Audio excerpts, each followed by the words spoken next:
Başınlara kare şeklin cümlende.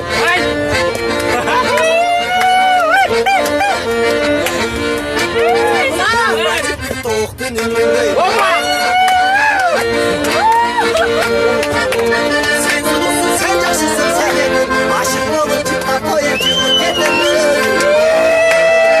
Sen ulusun, sen yaşısın, sen yedin. Aşık olur çıplak oyunculuk edin.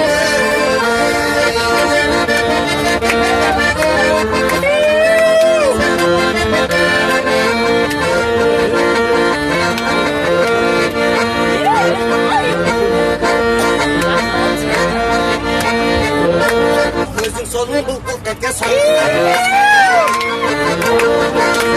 Tırmanasın buyruğu çakan kanından. Çalar var mı? Başım silahında şişi var. Kaçan bu sokaklarda görün. Başım silahında şişi var.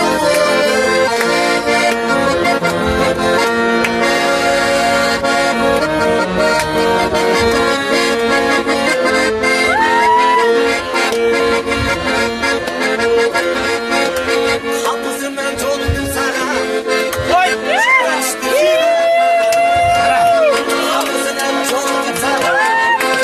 Okşağa düştü kimler bana. Kara kaşık kuzu çatınca doğru kaldım şasa.